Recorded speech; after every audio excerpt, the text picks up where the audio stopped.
Fire.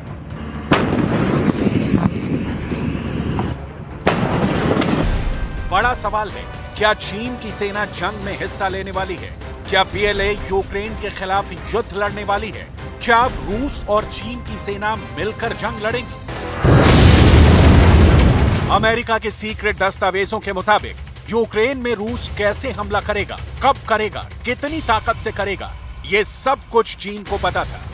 लेकिन Xi Jinping ने एक बार भी रूस को रोकने की कोशिश नहीं की, पुतिन को समझाने का प्रयास तक नहीं किया, जबकि अमेरिका चीन से बार बार युद्ध को टालने के लिए मदद मांग रहा था।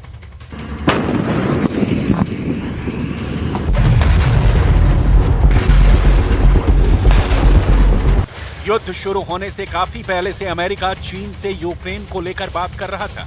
रूस की फौज कहां-कहां तैनात है, इसके सबूत भी अमेरिका ने चीन को सौंपे थे। रूस को रोकने की चीन से अपील भी की थी। यही नहीं, युद्ध होने पर रूस पर क्या प्रतिबंध लगाए जाएंगे, ये भी बताया था। लेकिन चीन एक ही बात बार बार बोलता रहा, रूस कोई युद्ध नहीं करने वाला है, पुतिन जंग नहीं चाहते। और हुआ इसका सीधा उल्टा।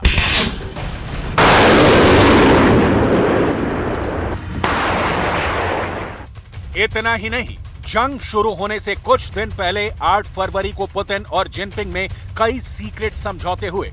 दावा किया गया कि इस डील में अमेरिका के लगाए प्रतिबंधों का सामना कैसे किया जाएगा, इसका पूरा ब्लूप्रिंट तैयार किया गया। ऐसे में एक सवाल बार बार उठता है, आखिर चीन क्यों चाहता है रूस यूक्रेन से युद्ध करे? और अब जब युद्ध छठे महीने में दाखिल होने जा रहा है, उस वक्त चीन की सेना टैंकों के साथ रूस का रुख कर चुकी है। वो भी ऐसे वक्त में जब यूक्रेन की सेना रूस के टैंकों को तबाह कर रही है।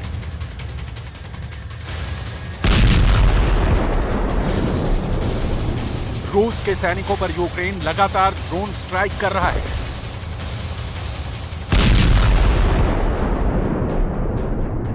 रूस के काफिले पर चुन चुन कर आर्टिलरी से वार कर रहा है।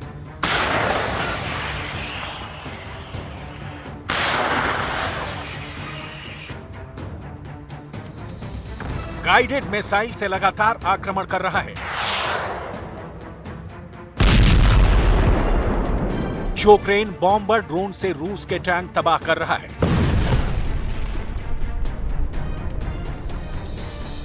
रेड आर्मी पर पिन पॉइंट अटैक हो रहा है।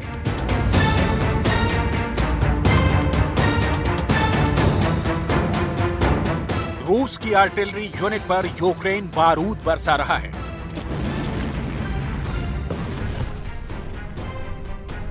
और तो और रूस के जखीरे पर यूक्रेन अटैक कर रहा है।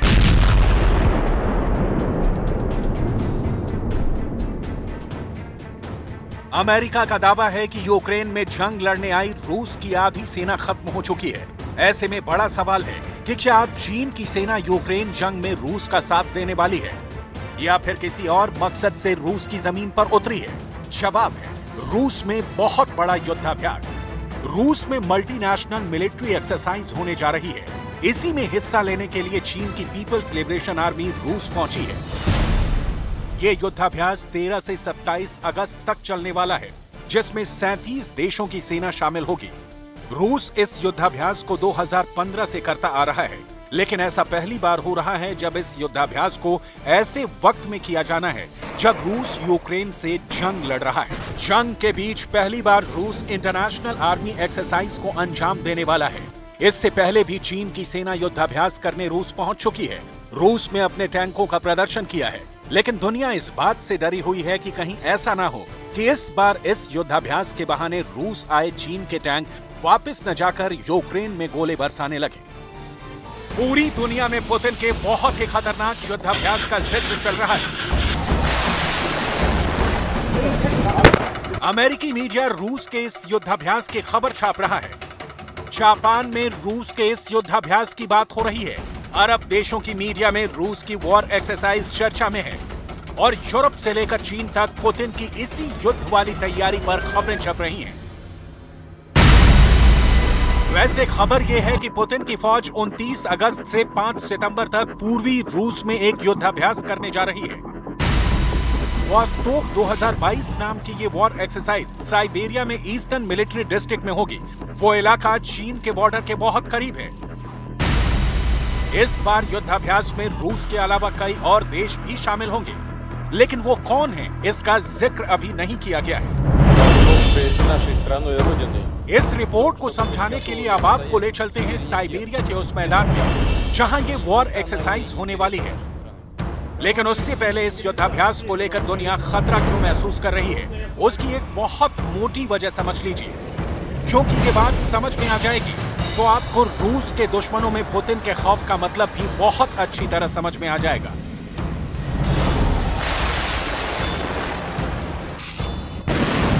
साइबेरिया या कहीं पूर्वी रूस में रूस का जंग वाला सामान इस तरह इकट्ठा हो रहा है जैसा यूक्रेन पर हमला करने से पहले पुतिन ने बेलारूस और यूक्रेन रूस बॉर्डर पर इकट्ठा कर लिया था।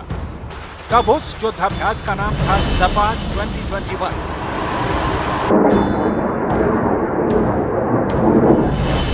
इसलिए सवाल उठ रहा है कि क्या ज़पाड 2021 की तरह पुतिन वॉस्टोक 2022 वाला युद्धाभ्यास करके कोई नया प्लान बना रहे हैं। पिछली बार जब वॉस्टोक 2018 वॉर एक्सरसाइज हुई थी तब 3 लाख सैनिक इसमें शामिल हुए थे। तब चीन की फौज भी इसमें पहली बार शामिल हुई थी। इस बार भी फौज बड़े पैमाने पर इकट्ठा हो रही है।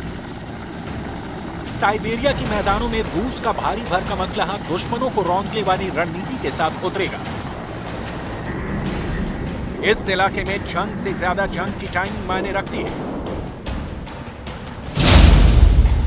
क्योंकि रूस का यह इलाका दुनिया का सबसे ठंडा इलाका बन जाता है। जब सर्दियों में यहां तापमान -50 डिग्री तक पहुंच जाता है, लेकिन यहां अभी होने जा रहा युद्धाभ्यास इतने क्रूर मौसम में नहीं होगा। रूस के अलावा यहां कुछ और देशों की फौज भी होंगी और सब मिलकर 2 हिस्सों में बढ़ जाएंगी। इसके बाद दोनों तरफ से हमले की प्रैक्टिस होगी, जैसा रूस ने यूक्रेन के पास अपनी सीमा पर किया था और फिर यूक्रेन पर हमला कर दिया था। सवाल है कि इस बार भी पूर्वी मोर्चे पर अगर इतने बड़े पैमाने पर फौज इकट्ठा होंगी तो क्या पुतिन यूक्रेन जैसी ही एक और जंग की तैयारी तो नहीं कर रहे? इसका डर अब जापान और अमेरिका को भी सताने लगा है।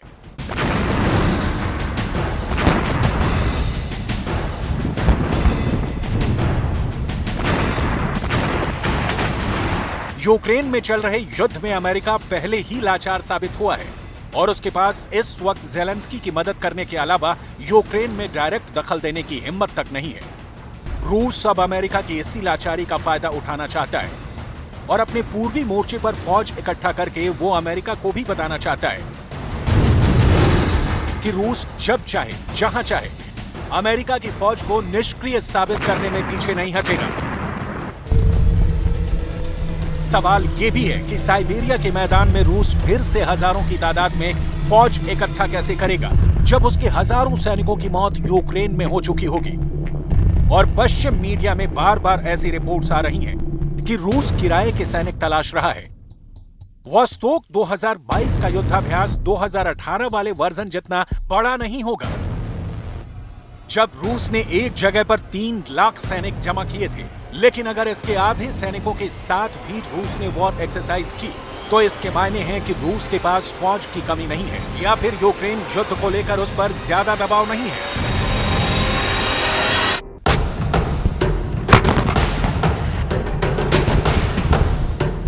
पुतिन अमेरिका को भी बताना चाहते हैं कि दुनिया में यूक्रेन ही एक वॉर जोन नहीं है। पुतिन ये भी बताना चाहते हैं कि उनकी रेंज अनलिमिटेड है और उनके दायरे को छोटा ना समझा जाए।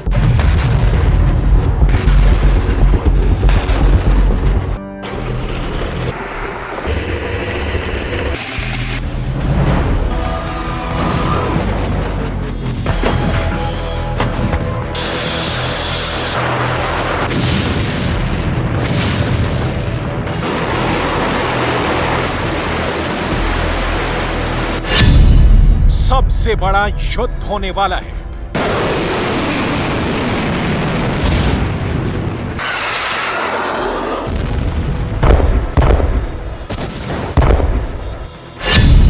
कीव और मारियोपोल से भी बड़ी जंग होगी।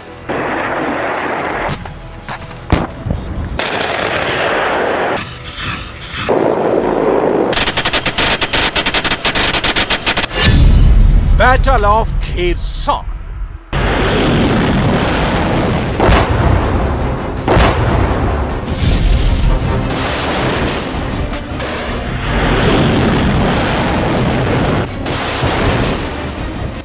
खेरसॉन का युद्ध कितना बड़ा हो गया है आप इस हेडलाइन से समझ सकते हैं, जो दुनिया के हर बड़े अंतर्राष्ट्रीय अखबार में छप रही है। ब्रिटेन के अखबार डेली मिरर के इस हेडलाइन का मतलब है कि यूक्रेन में अपनी सेना की हार की स्थिति में पुतिन के लिए भागने की प्लानिंग तैयार की गई है। लेकिन अखबार का दावा यह भी है कि पुतिन रूस को तभी छोड़ेंगे जब रूस की सेना खेरसॉन में युद्ध हार जाएगी और यूक्रेन की स्थिति डॉनबास में मजबूत हो जाएगी।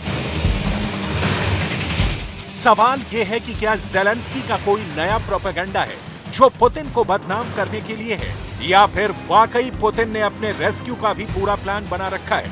पिछले 1 महीने से लगातार युद्ध में परिस्थितियां ऐसी बन गई हैं कि अब खेरसॉन ही यूरोप का कुरुक्षेत्र बनने जा रहा है। अब यहीं पर फैसला होगा, ज़ेलेंस्की जंग में वापसी करेंगे या फिर नहीं।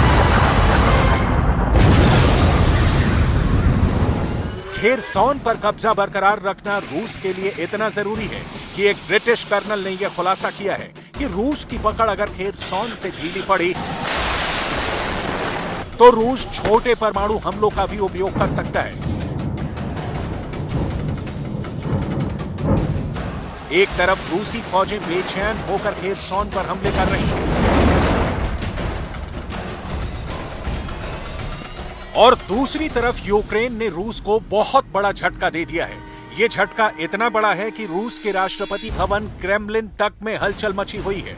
क्या है ज़ेलेंस्की का यह सुप्रीम अटैक, इस पर भी बात होगी, लेकिन सबसे पहले खेरसॉन का युद्ध आपको विस्तार से समझाएंगे। खेरसॉन इस वक्त डॉनबास में चल रहा सबसे बड़ा युद्ध है। सबसे पहले ये तस्वीरें देखिए कि कैसे अपनी मिसाइलों का इस्तेमाल करके यूक्रेन ने रूस के हथियार गोदाम पर बहुत जबरदस्त हमला किया।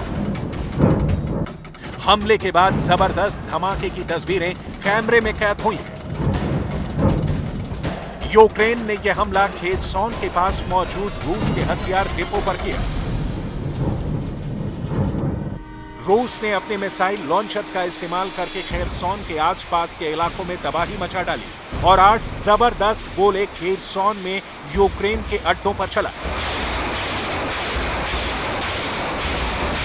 और इसके पहले भी रूस ने यूक्रेन पर रात दिन मिसाइलों की बारिश की। 60 सेकंड की इन तस्वीरों ने खेरसॉन में भूचाल ला दिया। ये सारी तस्वीरें देखकर आपको समझ में आ गया होगा कि यूक्रेन और रूस ने इस वक्त खेरसॉन पर ही अपना पूरा फोकस रखा है और दोनों फौजों ने अपनी जान की बाजी लगाने की तैयारी कर ली है। 24 फरवरी को जब रूस ने यूक्रेन के खिलाफ युद्ध शुरू किया तो खेरसॉन यूक्रेन का पहला शहर था जो रूस के कब्जे में चला गया।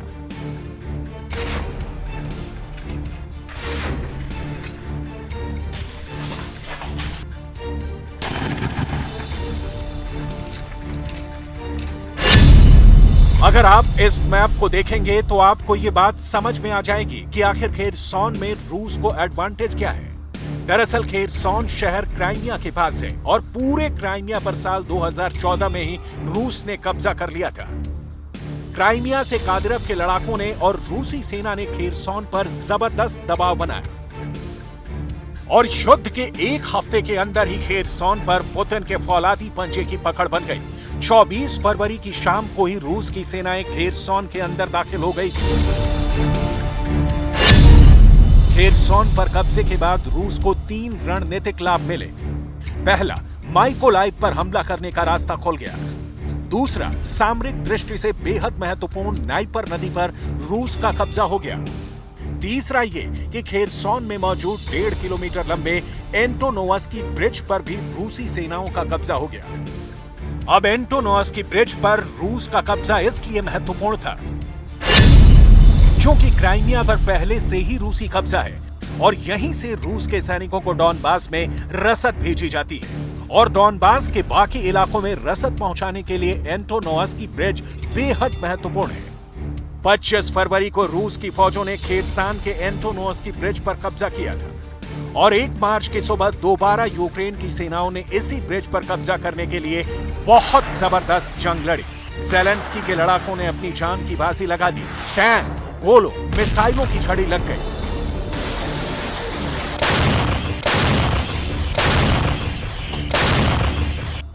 लेकिन रूस की सेना खेरसौन से डस से मस नहीं हुई। आखिरकार यूक्रेन की फौज ने हिम्मत छोड़ दी।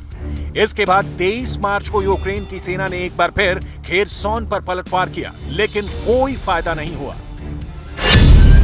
ज़ेलेंस्की की फौज ने खेरसौन पर 23 अप्रैल को तीसरा हमला किया। इस बार खेरसौन पर यूक्रेन का हमला इतना जबरदस्त था कि पुतिन को अपने 50 जनरल एक ही शहर में लगाने पड़े। इस घमासान युद्ध में पुतिन को अपने 2 जनरल गंवाने पड़े, यानी 23 अप्रैल के खेरसौन युद्ध में 2 रूसी जनरलों की मौत हो गई। खेरसौन को रूस की फौज ने बचा लिया, लेकिन पुतिन को झटका भी लगा क्योंकि उनके 2 बड़े जनरल इस शहर को डिफेंड करने में ही बलिदान हो गए।